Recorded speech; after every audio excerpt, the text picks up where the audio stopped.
Hello दोस्तों, नमस्कार। मैं हिमांशु कुलियाल स्वागत करता हूं एक बार फिर से आपका अपने यूट्यूब चैनल कॉम्पिटिटिव स्टडी में। दोस्तों, आशा करता हूं आप सभी सुरक्षित होंगे और स्वस्थ होंगे। आपको कॉम्पिटिटिव स्टडी की तरफ से नवरात्रि की हार्दिक शुभकामनाएं। दोस्तों, पिछले कुछ समय से वीडियो ना आने का कारण अत्यधिक व्यस्त बिजी होना था। अब निरंतर इस चैनल पे वीडियो आपको मिलेंगी। दोस्तों, लास्ट टाइम जो हमने पढ़ा था इंडियन पॉलिटी पार्ट 1 और इंडियन पॉलिटी पार्ट 2 और इंडियन पॉलिटी पार्ट 3 के अंतर्गत कुछ टॉपिक्स हमने लिए थे। आइए संक्षेप में एक बार मैं आपको उन टॉपिकों के बारे में बता देता हूँ।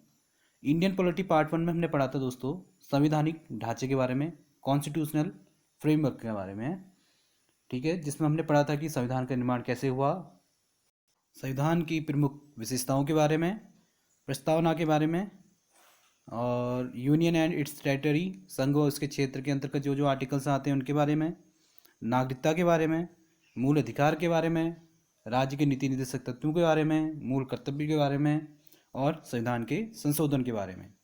उसके बाद दोस्तों इंडियन पॉलिटी पार्ट 2 में हमने पढ़ा था सरकार के सिस्टम के बारे में, सिस्टम ऑफ गवर्नमेंट के बारे में, जिसके अंतर्गत हमने बात की थी संसदीय व्यवस्था हमारी देश की कैसी है, पार्लियामेंट्री सिस्टम और सेंट्रल स्टेट के बीच जो जो रिलेशंस होते हैं, ठीक है, चाहे प्रशासनिक संबंध हो, वित्तीय संबंध हो, विधायी संबंध हो, उनके बारे में हमने चर्चा की थी।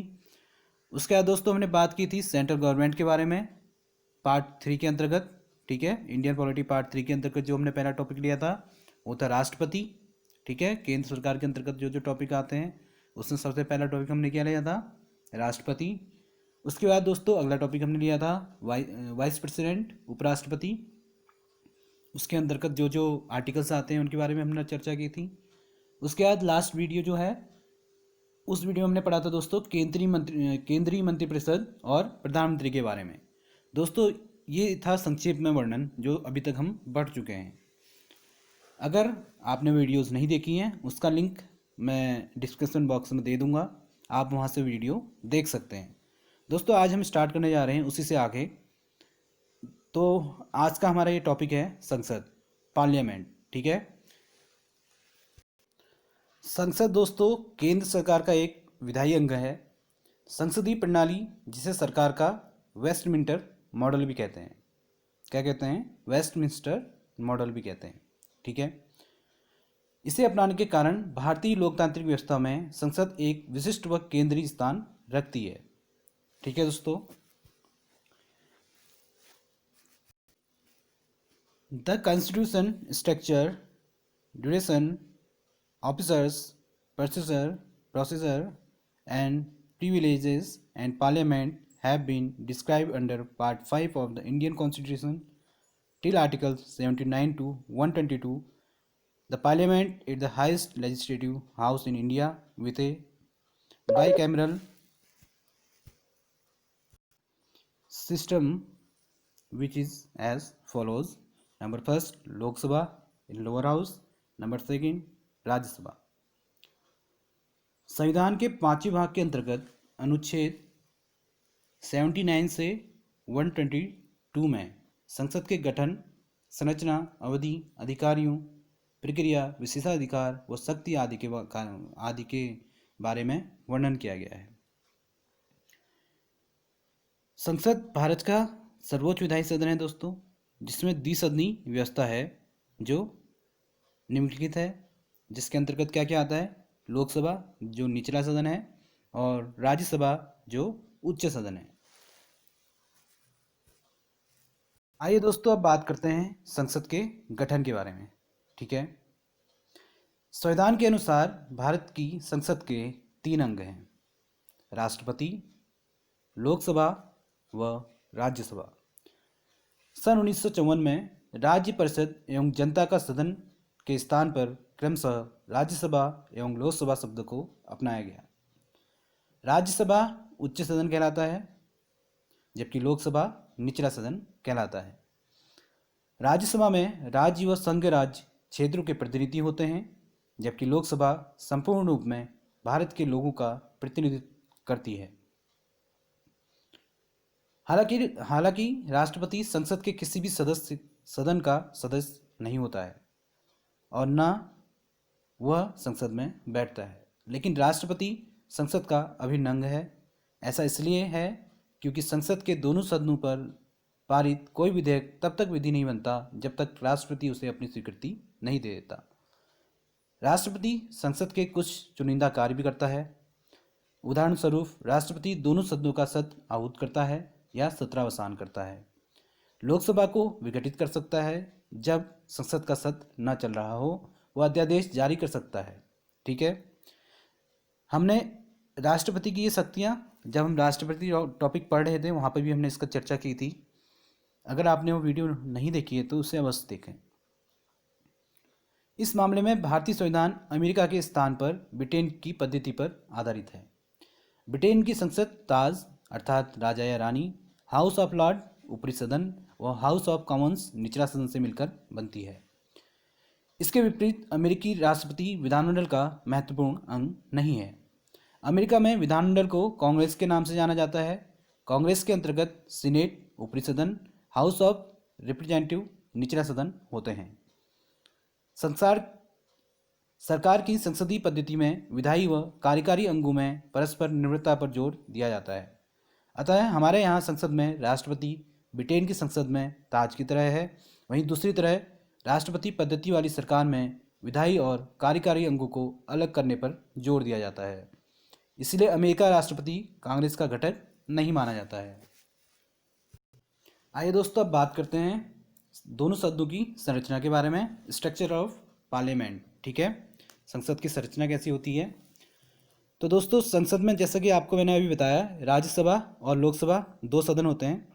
ठीक, राज्यसभा की संरचना, राज्यसभा की अधिकतम संख्या 250 निर्धारित की गई है। इनमें से 238 सदस्य राज्य एवं संघ राज्य क्षेत्र के प्रतिनिधि होंगे, जबकि 12 सदस्य राष्ट्रपति द्वारा मनोनीत किए जाएंगे। वर्तमान में राज्यसभा में 245 सदस्य हैं। इनमें 229 सदस्य राज्यों का प्रतिनिधित्व करते हैं, 4 संघ राज्य क्षेत्र का प्रतिनिधित्व करते हैं और 12 सदस्य राष्ट्रपति द्वारा मनोनीत होते हैं। संविधान की चौथी अनुसूची में राज्य के लिए राज्यों एवं संघ राज्य क्षेत्रों में सीटों के आवंटन का वर्णन किया गया है। अब बात करते हैं राज्यों का प्रतिनिधित्व। राज्यसभा में राज्यों के प्रतिनिधि का निर्वाचन राज्य विधानसभा के निर्वाचित सदस्य करते हैं। चुनाव आनुपातिक प्रतिनिधित्व पद्धति के अनुसार एकल संक्रमणी मत द्वारा होता है। राज्यसभा के लिए राज्यों को सीटों का बंटवारा उनकी जनसंख्या के आधार पर किया जाता है। इसलिए राज्य के प्रतिनिधियों की संख्या अलग अलग राज्य में अलग अलग होती है। जैसे उदाहरण के लिए हम ले सकते हैं, उत्तर प्रदेश से 31 सदस्य हैं, जबकि त्रिपुरा से 1 सदस्य है। अमेरिका में सीनेट में राज्यों का प्रतिनिधित्व बराबर होता है, जनसंख्या के आधार पर नहीं। हालांकि अमेरिका में जनसंख्या के स्थान पर सभी राज्यों को सीनेट में समान प्रतिनिधित्व दिया जाता है। अमेरिका सीनेट में कुल 100 सीटें हैं तथा प्रत्येक राज्य को 2 सीटें प्राप्त हैं। अब बात करते हैं संघ या राज्य क्षेत्रों के प्रतिनिधित्व के बारे में। राज्यसभा में संघ राज्य क्षेत्र का प्रत्येक प्रतिनिधि इस कार्य के लिए निर्मित एक निर्वाचक मंडल द्वारा चुना जाता है। यह चुनाव भी आनुपातिक प्रतिनिधित्व पद्धति के अनुसार एकल संक्रमणी मत द्वारा होता है। 7 संघ राज्य क्षेत्रों में से सिर्फ 2 दिल्ली और पुडुचेरी के प्रतिनिधि राज्यसभा में हैं। अन्य 5 संघ शासित प्रदेशों की जनसंख्या तुलनात्मक रूप से काफ़ी कम होने के कारण राज्यसभा में उन्हें अलग प्रतिनिधित्व प्राप्त नहीं होती है। Nominated member, the 12 members are elected by the president from the field of art, literature, sports, etc.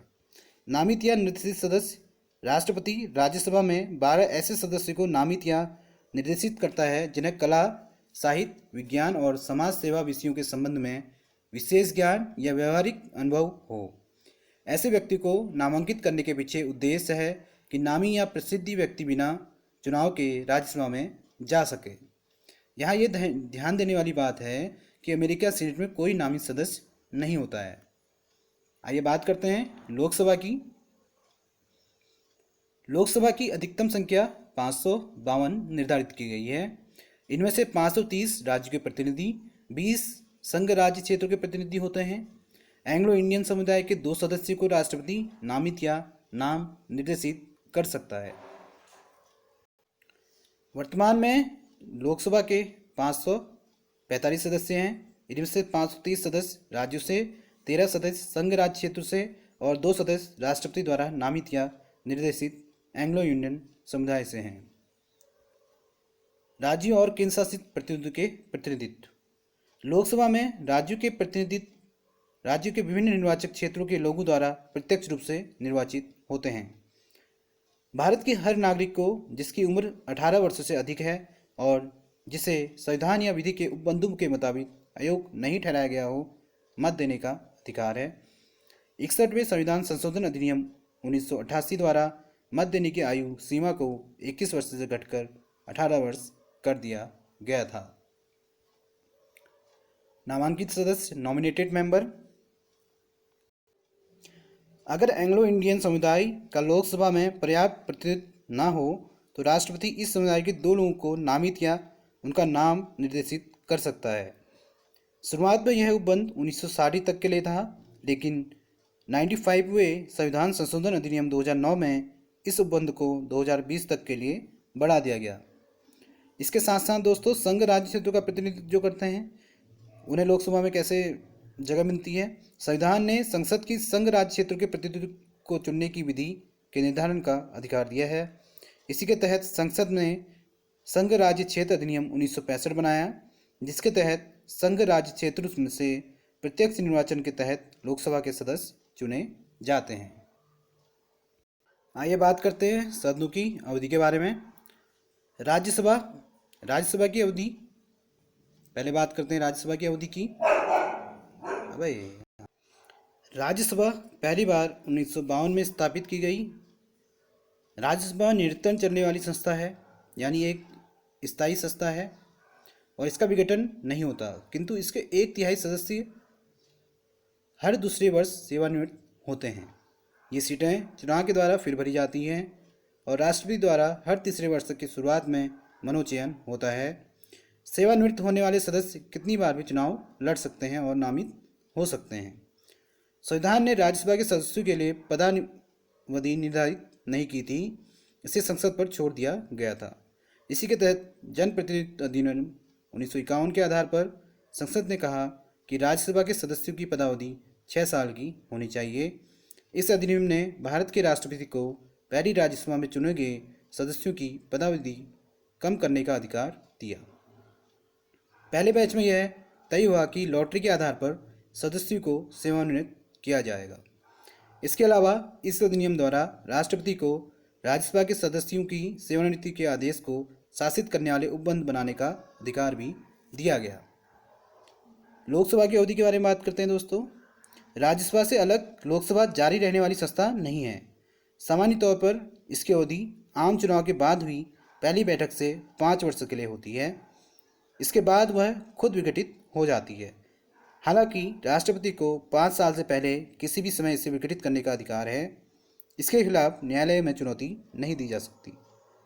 इसके अलावा लोकसभा की अवधि आपात की स्थिति में एक बार में 1 वर्ष तक बढ़ाई जा सकती है, लेकिन इसका विस्तार किसी भी दशा में आपातकाल खत्म होने की दशा के बाद 6 महीने की अवधि से अधिक नहीं हो सकता।